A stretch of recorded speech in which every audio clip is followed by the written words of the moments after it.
right, we are live. Welcome to Beyond the Spread. I am Bryce Baderis. We got a lot of stuff to talk about. We have a lot of stuff to talk about. I mean, I have a full list here of just shit that I just need to address. I need to get out there in the world. But before you do that, be a friend, tell a friend. Pat McAfee taught me that. Be a friend, tell a friend, like, comment, subscribe. On the road to 100 subscribers. I don't know. Like, comment, subscribe. Help the boy out. NBA playoffs. Nuggets. We're going to start with the Nuggets OKC series. I am nervous for tonight. It's game 5. It's 2-2. If you've been living under a rock, if you're watching this clip and you're like, I didn't know the series has started, you're a little behind. It's 2-2. Stole one at home in OKC. They come back. They beat the shit out of the Nuggets, all this kind of stuff. Then we battle for it here in Denver. It goes 1-1 again. We're going back to OKC tonight. There is a stat out there, and they'll show it on the broadcast somewhere, probably a few times. It's like, I want to say it's like 85 to 87% of the series, maybe. I might be a little high. It's in the 80s, though. It's in the 80s. Somewhere in the 80-ish percentile range that the team that wins Game 5 is usually going to end up winning the series. So this is this is a massive game.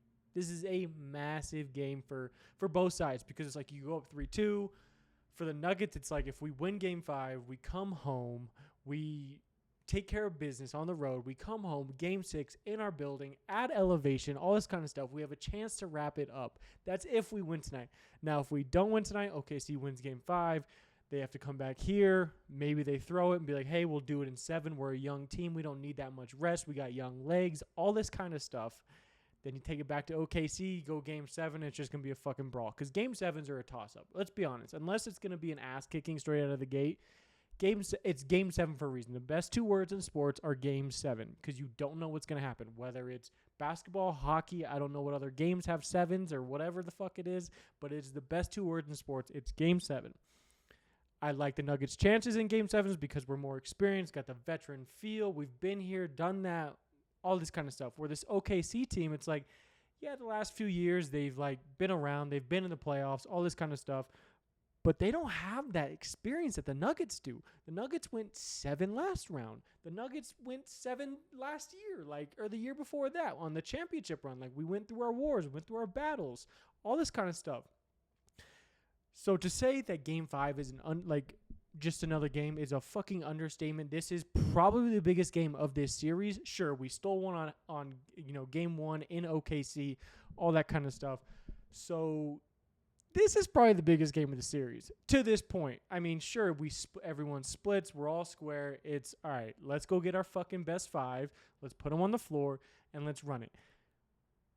Now, I will defend both sides. Look, Shai's going to win the MVP, all that kind of stuff. Last year, he probably was more deserving than Jokic the last year. Fine. You could make the argument both ways. This year, it's not even close. I get it. The OKC team won, 68 games or something like that? 60-something. It's just like, Jokic just averaged a fucking triple-double in the regular season. He's basically almost carried this team through the entire year and almost throughout this entire playoffs.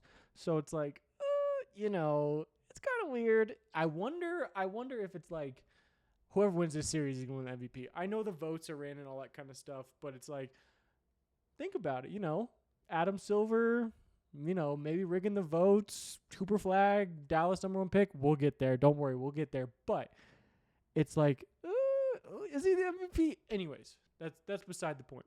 What I'm really getting at is, and it's been all year.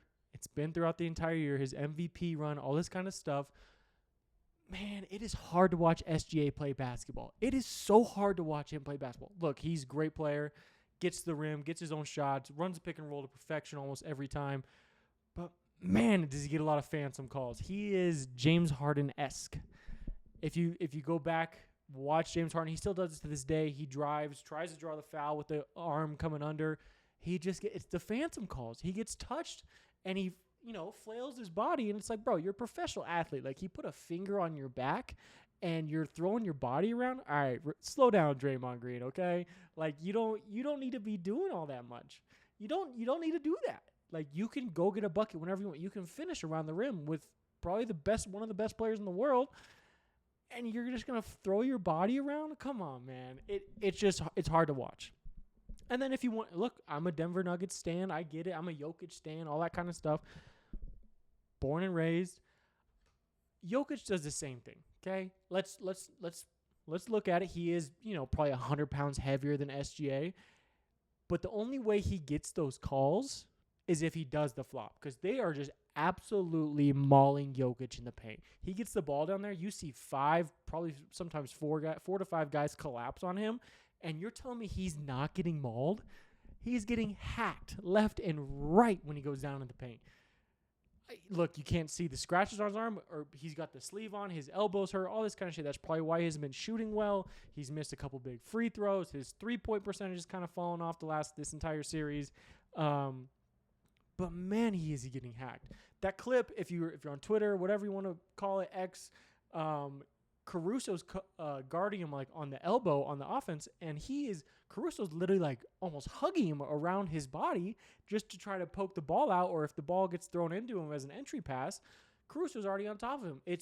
And Jokic, again, I don't know how much he weighs. I'm gonna guess 265, 275. I mean, he's 6'11". He's got to flop it. He's got to flop a little bit to sell it, because that's what it feels like that he's getting, Where SGA, like, don't be wrong, SGA gets his calls. He gets plenty of calls. He gets plenty of free throws. I get it. It's a foul game. You got to get to the free throw line, get in a rhythm, all this kind of stuff, slow the game down. Like, there's pros and cons to this all. But, man, is Jokic getting fouled. It's not even close. It is not even close in my mind. Again, they both get their calls. They both don't get their calls, all this kind of stuff. But when you look back at the video, when you look back at the games, it's by and far Jokic just not getting as many calls as the SGA. It's not even close. He's getting hacked down low, and you can say, "Oh, the refs ref the guards versus center is different." It's like, bro, like it's the same thing. Like, yeah, Jokic is posting up more, but like when he goes down and people collapse on him, swiping at the ball, you're telling me no one's hitting his wrist or anything like that, or his arm, or bumping into his hip like SGA flops when he's coming across the lane? Come on now. But this is Game 5. I don't have the line in front of me. It is a massive game for Nuggets. It's a massive game for the Nuggets the future, because we don't know what's going to happen after this season. If the rumors have been swirling around for the last, I don't know, since even before Coach Malone got fired, it's like something's got to change. And whether that's Michael Porter Jr., who's playing with basically a hockey pad on his shoulder, probably numb as can be, so he doesn't even feel it. It's just something's going to happen with this team in the offseason, whether that's getting rid of MPJ, getting rid of Christian Brown to get some more players in, or like a true 3-and-D guy. Maybe go to Jamal and be like, hey, can you take a little of a pay cut? Jokic, can you take a little of a pay cut? All this kind of stuff to get more talent. And, look, we have a solid roster, but the shooting is not there clearly. It's MPJ, Jokic every once in a while, and Jamal when he's on fire. Other than that, it's like, who else is really going to shoot that ball that well and have a quick release and go down and play defense all the time? MPJ's usually pretty good on the offensive side. Defensive side, he's always been kind of a liability. The back surgeries, he's got a lag foot, the shoulder at this point. The dude's banged up. He's probably excited for the offseason. Now, I don't want it to be the offseason yet, but here we are. Next series. Pacers, Cavs. Pacers are up 3-1. I don't want this to happen, but let's just think about it a little bit. Pacers, OKC finals. The way the Pacers are playing right now, I am impressed. I thought the Cavs would be able to hang around in this series or make it competitive when they go down 2-1. It's like, okay, Cavs, you got to go get one. But Game 4, you get absolutely smacked by the Pacers. It wasn't even close. You check the score every once in a while just because you're like, are they going to make a run? No, they never made a run. Donovan Mitchell goes down, I think, right before halftime or right after halftime, hurts his ankle, so it'll be interesting if he plays tonight. But I think the Cavs are dead. I mean, Bron's not walking through that door coming back from a 3-1 lead. I know Donovan Mitchell said in the post, or someone in the post press conference, on the Cavs said, "Oh, we still feel very confident in our team." Like, yeah, you can feel confident in your team that you can maybe win a game or two, but you're not going to win the series. At least I don't think so. I mean, come back 3-1 in the quarterfinals of the playoffs. It's going to be tough. It's going to be real tough. But doable, maybe. Possible, probably not. So, yeah, Halliburton's been really good. He's kind of impressed me. There was that poll that came out. A lot of people probably saw it. We talked about it here, where Halliburton's the most overrated player in the NBA. He's shutting a lot of motherfuckers up right now. He is shutting a lot of people up because the dude is absolutely hooping. And that video, and look, we haven't talked in a week. That video that he dropped on the game winner when he was in Cleveland, after he got the missed free throw, all that kind of stuff, step back three, hit the game winner, and he puts an edit to it, to that Drake song, that video. Oh, it was fire. It was fire. It was a sick video. It was a sick shot, sick song. Everything just flowed into it, and he did the big nuts, carry around, all that kind of stuff. Big Ball Hallie. That's what we're going to have to start calling him, Big Ball Hallie. So, yeah. Unhealthy Cavs, just not good enough. If Darius Garland, he came back, but he's not fully there. I think he's like 70 to 75% all the way back. Like, he's definitely not 100. I don't even think he's close to 90. It's just tough to see because this Cavs team won 60-plus games in the regular season. You beat the shit out of Miami, and then you come into, the second round of the playoffs. You got to play the Pacers, who are a solid team. Like, they like I said, they have really impressed me. Hand up, I was not aware of your game, Pacers. I was not aware of it. I mean, I've kind of always been kind of a Miles Turner fan for some reason, just because he's a big dude who can shoot a three, and he was nice to play with in 2K. But hand up, and you just come in here and you beat the shit out of the Cavs, and the Cavs are like, what just happened? We're down 3-1. We have to win 4 straight. Probably not going to happen. I did see the Cavs are favored by 5 tonight, 4.5, 5, something like that. So that'll be interesting. Again, I don't think they're going to get it done. I think the Pacers are going to be like, if we're going to go out here, we can kind of play with like our A- game. Don't want to play with our food. Maybe if we lose, it's not that big of a deal. We can go home, close the game, close the series out. You should want to close it out right now. Just get it over with. That way you don't give them any momentum to come back into your place and, force it to a Game 7. You don't want that. So I want the Pacers to win, just kind of get this series over and done with. It's kind of been ugly. The Pacers have kind of manhandled them all series. So, yeah. Knicks at Boston. Knicks are up 3-1. Before we even dive into this, Jason Tatum did tear his Achilles. It was last night. It was one of those things where, you see a lot of Twitter doctors, all that kind of stuff. You see it online. You see him push off. It was like third quarter, something like that. Middle of the third quarter, he pushes off, and you're like, ugh. Like, you're like watching it over and over again, and you're like, what happened? Like, I was watching it live, and I was like, what happened? Like, did he just twist his ankle? They showed it again, and then you get on Twitter or X, whatever, and you slow it down, or the Twitter doctors slow it down from an alternate angle, and you see a pop in his leg, and it's like, we've seen that before. We've seen that with Aaron Rodgers. We've seen that with Kirk Cousins, all this kind of stuff. So you're like, I recognize that. So tore his Achilles. He had surgery this morning, all that kind of stuff. We can talk about Jason Tatum, how he has no aura or anything like that, how he's on this stacked team of players around him, and how he's trying to be the best player on the team when he really just fits in perfectly with the mold, in my opinion. Like, don't get me wrong, he's really good, but is he the best player on that team? Maybe. I mean, he had 40 last night, so like he was definitely on fire last night before he got injured. So it's kind of tough. Like, he is, but sometimes it's like, where is he?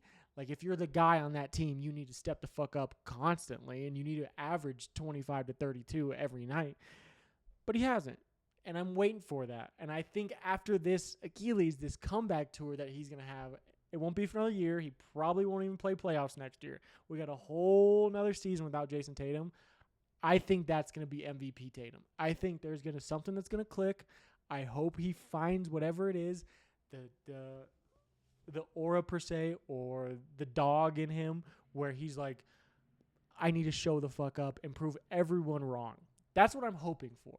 Now, is that going to happen? I don't know, because I have very mixed emotions about Jason Tatum and how he's like it's fake. It's almost like fake. The Kobe picture last year when he was he won the championship. He tries to recreate the Kobe picture, and he sends the text to Kobe after Kobe passed. He's like, "I got you," all that kind of stuff. It just feels so fake. It feels so forced by like his public relations team or his media team. He's a good player. He's a really good player. Just let your fucking game talk and then do all this shit, you know? I don't know. I'm still 50-50 on Tatum. I want it to work out. I want him to be the superstar. I want him to be the best American player. All this kind of stuff. The league is run by foreigners right now. We got to fucking take the league back, you know, that kind of thing. And it starts with Tatum and maybe Brunson. Brunson, who had 38 last night, went off. Like, that is what you want right there. He has the most points in a fourth quarter since 1997 in a playoff series. I think it went MJ or Kobe, MJ. I don't know. I got it wrong, but it was like Kobe 3 times. Jalen Brunson is now the new leader with like 102 points in the fourth quarter in the playoffs. Dude just knows how to close a fucking game out. He is a hooper. He is a purist at form. Absolute dog. The Knicks also had 4 players with at least 20 points last night. So, again, you kind of felt like the Celtics, like, hey, we got to kind of pick up without Jason Tatum, and they did that. They tried to make a run, but it was kind of like garbage time run. But I will say, the Knicks, I fuck with the Knicks. I like the Knicks a lot. I think they have that dog mentality. Mikal Bridges is a dog, Josh Hart, and Cat. Karl-Anthony Towns. I don't think he's getting enough respect for the role that he is playing on this team. In Minnesota, he was pick and pop at the three-point line, maybe throw a hook in there every once in a while, back a guy down every once in a while. With the Knicks, he is going to the post almost every time. He's setting the screen and he's rolling. He's not popping to the three-point line to catch a three and shoot that bitch 40 feet from the hoop like he's Steph Curry. He does shoot it pretty well for a big man, but it's like I wanted to see big man Cat, and I think Thibodeau or Tibbs, whatever his name is, the New York Knicks coach, I think he got that out of him. I think Karl-Anthony Towns finally felt like, oh, I'm 7'1", and I can shoot and I can move pretty well. These bigs can't guard me, so he started going down low. He started moving around a lot more. I like it. Cat has been solid for the Knicks. He's fit that role at center very well. It's what the Knicks needed. Can they keep it going? Can these 4 to 6 players average, you're going to get Brunson 25. You're going to get Mikal Bridges 20. Cat should have, 20 and 10 every night in these playoffs. Can you get those role players, to Josh Hart to catch fire from 3, to keep this momentum going? Because the way it's looking like it's going to be the Knicks and Indiana in the Eastern Conference Final. Or what am I talking about? Yeah, Knicks and Indiana in the Eastern Conference Finals. So can they keep it going? I'd be okay with either of them if they went. Now, if they go up against the Nuggets, I want to play the Knicks. If it's OKC, I want to see the Pacers. That kind of matchup, because Boston's dead. I mean, they're favored at home tomorrow night on Thursday or something like that. They're favored at home by like 8.5 right now. That'll be interesting to see. Now you're down 3-1. I think Boston does win this next game by a slim margin, but then the Knicks win it at home in Game 6. That's kind of where I'm at with this. Let's see. What else? Golden State at T-Wolves.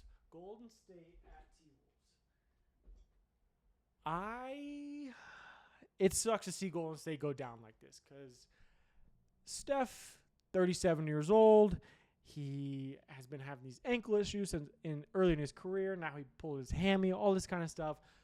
The Warriors are a bum to watch without Steph. Like, sure, I'm here for Draymond. No one has ever said that in their entire life. Sure, I'm here for Jonathan Kuminga. They got Jimmy Butler. Jimmy Butler can do it on his own, but not on this team. It just feels like he needs someone else. Jimmy Butler's a dog. He's going to try to go off next game. He's going to go for 45. Can you get someone else to step up? Because Steph isn't going to come back in this series at all. The only way he's going to come back if this gets to a Game 7, and even then, that's not till next week. So maybe, but it's a hamstring. Like, you pulled a hamstring, and this isn't like a tweaked ankle where You can put ice on it 24/7, roll it out, take some Advil, and be back out there. Hamstring is completely different. You got to stretch this guy. You got to let it contract again, all this kind of stuff. It's heat and ice, stretching, heat and ice, stretching. At least that's what I think. I'm not a fucking athletic trainer, so don't take my medical advice. But it's one of those things where it's like, I just don't see how the Golden State can do this without Steph Curry. And Anthony Edwards is a fucking problem. I love how he's a problem. The Adidas commercials, every time he hammers one home, he's a problem. One thing I do want to see is I'd be okay if the T-Wolves win it if they go through OKC. If they win through the Nuggets, I'm kind of pissed, but whatever. I want to see the shirts that Adidas rolls out for Anthony Edwards for winning a championship. I think all the athletic companies like Nike, Adidas, New Balance, who has some fire ones when Kawhi won it in Toronto, like they have the sickest gear when they come out because it's just a shirt that says something that's like, oh, that's dope. Anthony Edwards is a problem. Steph sucks without him. Kind of fit in this cat role, the guy that doesn't get enough respect, maybe not even respect, but enough recognition on this team, Julius Randle. He got traded here this year, or last year, whatever you want to call it, and he's kind of just been quiet. Like, you haven't really seen, like, Julius Randle jump off the fucking page. He is doing his job night in and night out on this team, in these playoffs. He's been hooping. He's been absolutely hooping. He's playing, him and Anthony Edwards, if they can get that 1-2 game going really well, because Julius can shoot the three decently well, but his mid-range is nice. He can get to the hoop. Like, that is a nice little combo. And maybe have DiVincenzo in the opposite corner. That way Anthony can skip it. That way Anthony Edwards can kick it to him. I like it. I like it a lot. That's the playoffs right there. If we're going to break it down, are we in the trust tree? We in the circle of trust? All this kind of stuff. When the Nuggets won game 1 in OKC, I was like, fuck, like, I freaked out. I was watching it right here. I was talking to you guys, all this kind of stuff. And I flipped. I was like, Nuggets in 6. It's still very possible. This is the game that's going to determine the Nuggets-Oklahoma City game. The Oklahoma City series. I think I want my logic brain to work. Obviously, I want the Nuggets. That's not even close to a no-brainer. I want the Nuggets. I think it's going to be OKC in 7. I said that from the beginning. I said that on here. I think it's going to be OKC in 7. Again, I want Nuggets in 6, but I don't think it's going to happen. Tonight's the biggest night of the series, probably for the rest of the playoffs, all that kind of stuff. I think it's going to be OKC, obviously T-Wolves, and it's going to be Pacers, Knicks, and then I think it's going to be Pacers, T-Wolves. I like the T-Wolves a lot. I think they're playing the best brand of basketball right now. I think they are healthy. They're kicking the shit out of Golden State. They're going to have a long rest when they go play OKC. Don't get me wrong, OKC's young and all this kind of stuff. But the T-Wolves have that. Similar to the Nuggets, like Anthony Edwards doesn't know what he can't do. He's going to show up in the playoffs. He's going to run through it. And they got Julius Randle. They got Mike Conley. They got DiVincenzo. They got a bunch of, I wouldn't say old heads, but, some veteran experience. Even DiVincenzo, he's a young guy, but he's been on a few teams now. So it's kind of weird. I'd be okay with T-Wolves. Knicks, I don't really care who comes out of these because I know the East isn't going to win it this year. Sorry to burst that bubble, but I don't see the Knicks or the Pacers, even the healthy Celtics right now, or even if the Cavs or the Celtics make a run, I don't see how they can get through the West. I really don't. I really don't see how they can get through the West. Let's talk Giannis. Giannis might get traded. There's probably a good chance that he does. The teams that he's going to go to, the one Brian Windhorst said it was going to be either Houston or San Antonio, only because those teams have a bunch of young talent and that they're going to have to give up some young guys who have high ceilings to get Giannis. I'd be okay if he went to either of those. Houston would be nice. I'd like him to stay in the East, if I'm being honest. I don't want Giannis in the West because then it's just the West would be even more fucking loaded. He said he wants to go to a state with no income tax. Yeah, brother, we all want that. I think we all want to live in those states with no income tax. What the fuck you talking about? When you're making millions, it probably helps even more. But it's like, bro, like, what are you talking about?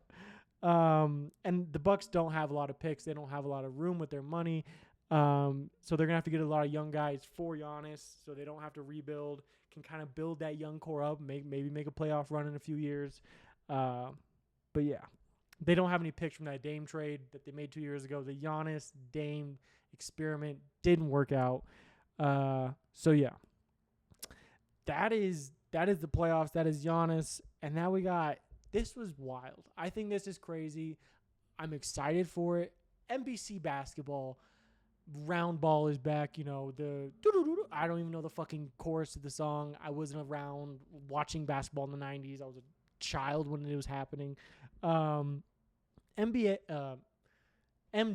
Michael motherfucking Jordan, is joining NBC as a special contributor, whatever that means. I think he's going to show up whenever he wants, once every 30 games, you know, on the NBC desk, that kind of stuff, talk ball, break the game down, see how he does with that, which I think he's going to do fine with it. Is it going to be like a Gretzky on TNT kind of thing? Because Gretzky was around. I haven't watched TNT hockey at all this year, but like last year and I think the year before that when they started it on TNT, you know, Hockey Night with TNT, Gretzky was on it every once in a while. He would show up here and there. I wonder if it's going to be similar to that, which I'd be okay with because I don't want to lose the aura around, you know, Gretzky or MJ and all this kind of stuff. I don't want to hear him say dumb shit and then be like, oh, come on, MJ. You're so, like, come on, bro. You're one of the greatest players of all time. Like, I don't want to hear you say this, you know? I'm excited to see him talk shit. I want, you know, Twitter was going crazy. It was like, I can't wait till MJ throws out the FanDuel parlay and it hits. And it's like, oh, he knows what he's talking about. I don't like the NBA and NBC. Just seems kind of meh to me, in my humble, non-existing opinion.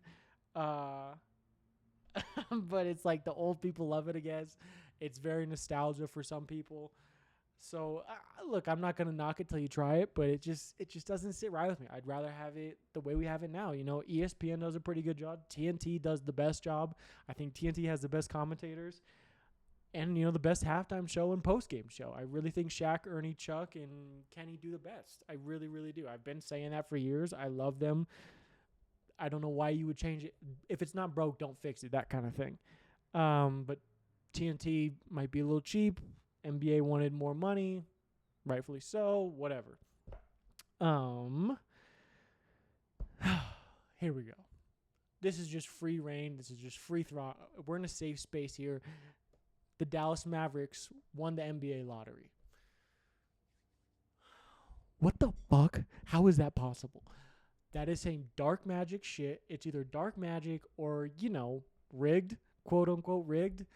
Adam Silver will never admit it. David Stern, God rest his soul, he'll never admit that it was rigged. Adam Silver's doing some crazy shit. Look, if I were to tell you, what was it, 6 months ago, Luka Doncic would have been traded to the Lakers, you'd be like, you're crazy. And then you see the trade happen, you'd be like, okay, whatever.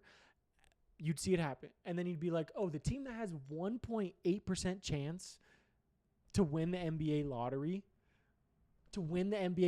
gets it? Oh, my God. Yo, there's no rigging here. You're looking way too deep into this. Take your tinfoil cap off. Motherfucker, please. Nico Harrison made one of the worst trade deals in sports history, and they get rewarded to get Cooper Flag? That's crazy. That is something that cannot happen. That is not real. This motherfucker's not real. That kind of thing. It blows my mind that, and you know everyone, I mean, even pro players were on Twitter. They were just laughing. They're like, you can't be serious. Like, it is rigged. I don't know how they rig it. There's a magnet in a ball. I don't know. I want to inspect each lotto ball next time this happens because there is no fucking way. It's not real. It's not real. I feel like it's the Matrix or some shit. The Dallas Mavericks makes the worst trade in sports history, American sports history, sports in general history. And they get rewarded with Cooper Flag. That is a backdoor handshake deal with Nico Harrison, Adam Silver, and Rob Pelinka of the Lakers saying, hey, give us Luka.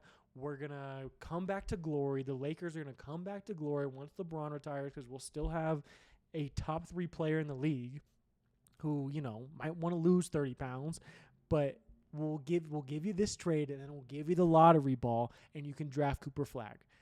And then today it was left and right. Oh, are the Dallas Mavericks going to trade the number 1 pick? And then the Dallas Mavericks came out like 3 hours later, and they were like, no, we're not trading the number 1 pick. We're going to go get Cooper Flagg. Like, they literally said that.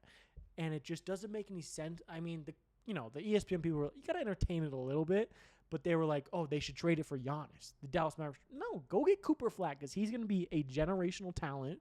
He's going to carry this franchise for another 10 years if you don't trade him and make a blackball deal or behind closed doors kind of deal. So it was bizarre when you saw it. It was like, okay, this shit's not real. This shit is not real at all. Not rigged, but not rigged, right? If they ever come out and say that it was rigged, the entire NBA community would lose their fucking minds. That's NBA. That's all the NBA talk I got. That is all the basketball I have in my bag at the moment. Move on to a little football. Derek Carr retires. Shout out Derek Carr. Good career. Got paid a shit ton of money to play at, the Raiders. I thought he would never leave the Raiders. I thought that he would end in the Raiders uniform. Goes to the Saints. Goes to the Saints, and then just kind of like, whatever, that kind of thing.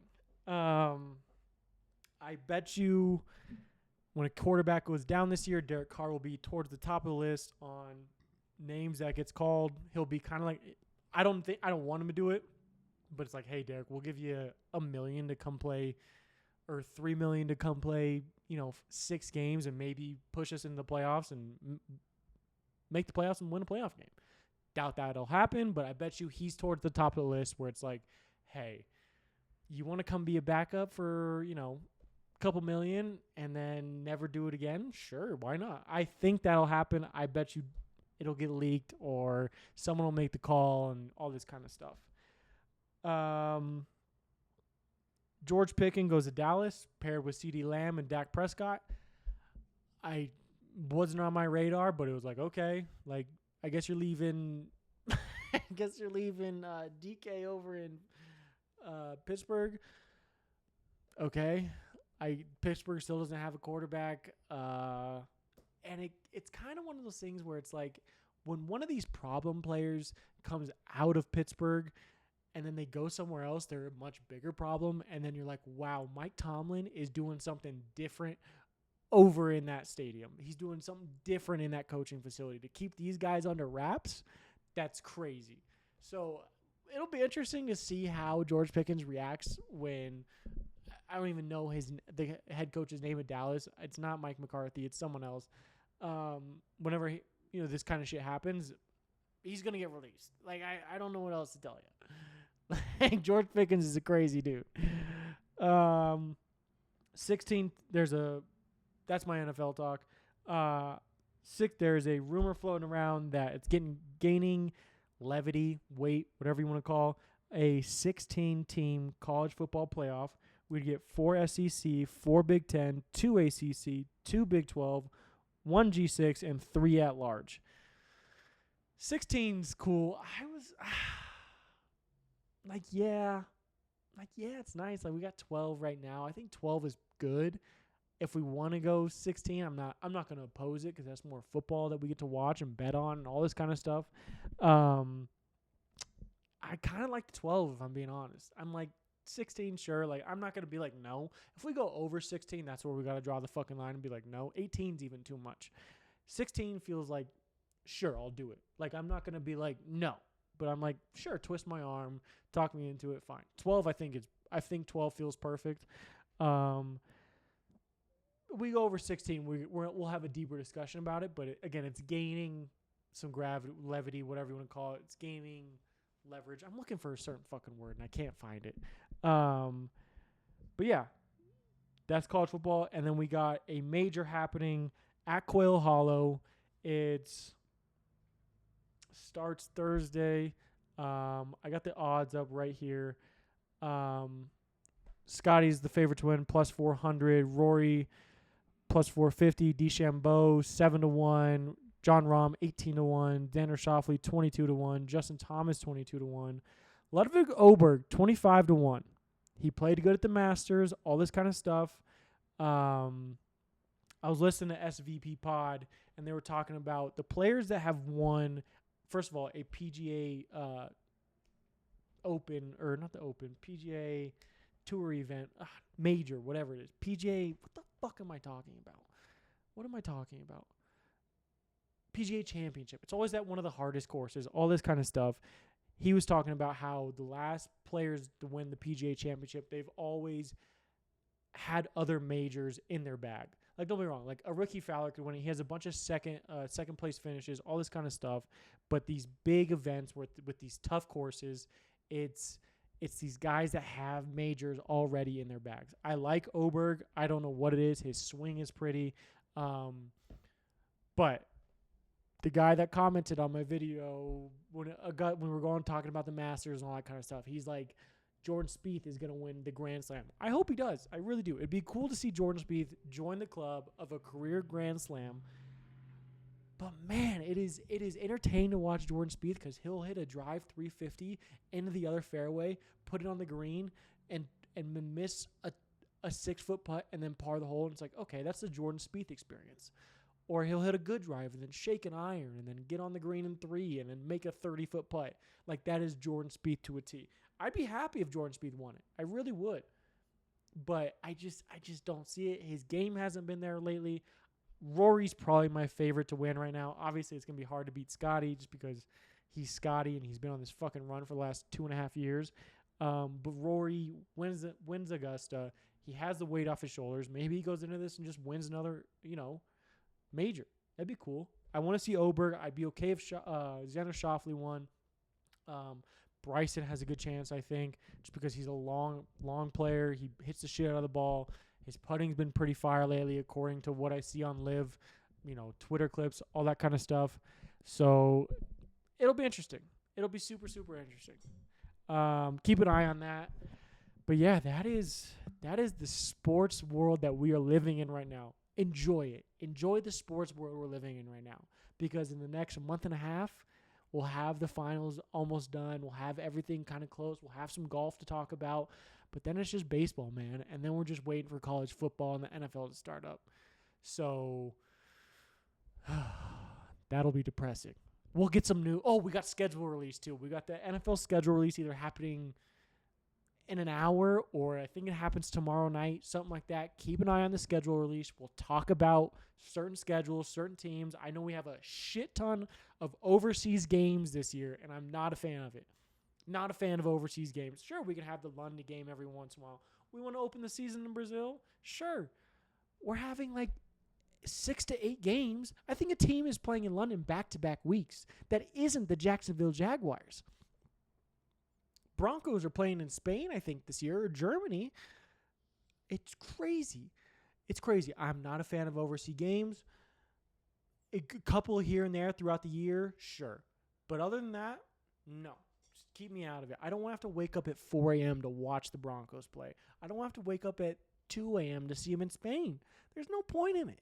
Sure, you're growing the game. The NFL's already fucking, other than soccer, who literally makes the world go round other than America, sure. But it's like, come on, man. I'm going to. I'll wake up and do it, but it's like I'm not going to be happy about it. Maybe I'll pull an all-nighter, go out, have a good night on Saturday night, and if the Broncos play at 4, looks like I'm staying up till 4 and we're watching the Broncos game, I'm taking a nap after. That kind of thing. But that is it. That is Beyond the Spread. Like, comment, subscribe. Appreciate you all. Catch you in the comments. Here we go. Let's have a week.